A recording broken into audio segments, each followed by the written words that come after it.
Her er John. John, han er gammel, og han går ikke så godt, og han husker ikke så godt. John holder virkelig meget af kaffe og plejer gerne at koge sit vand i en gryde. Han er ikke særlig miljøbevidst, så derfor glemmer han konsekvent at lægge låg på. John får tændt for sin kogeplade og går så ellers tilbage til sin sofa og venter på, at vandet skal begynde at koge. Han finder dagens avis. Den holder han så meget af at læse. Johns kaffevand koger. Han folder pænt avisen sammen og lusker en tur ud i køkkenet.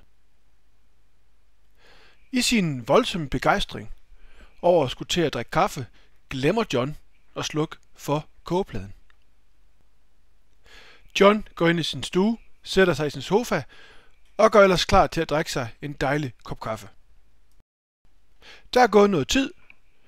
Kaffen er drukket, og pludselig høres og ses denne alarm fra kitchenkommanderen. Det er John, der har glemt at slukke for kogepladen. Der går det op for John, hvad det er, han har glemt. Frem med stokken, og han iler ud i køkkenet hen til kogepladen.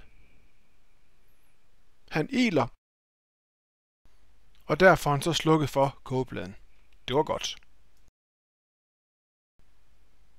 Det er blevet onsdag. Det er tid til det ugentlige hjemmehjælpebesøg.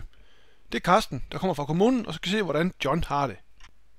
John har det ifølge eget udsagn rigtig, rigtig godt, men Karsten ved lidt bedre. Han vil godt lige hen på kitchenkommanderen og se loggen og se, om der skulle være en uheld i løbet af ugen. Og det har der. Der har været op til flere uheld, hvor systemet har måttet slukke for kogepladen, fordi John har glemt det, og fordi John har overhørt alarmen, der også blev givet. Derfor får John en kraftig reprimande af Karsten, der endnu en gang lige må vise ham, hvordan det skal gøres, og hvor vigtigt det er at få slukket kogepladen. John ved det godt, og er meget, meget ked af det.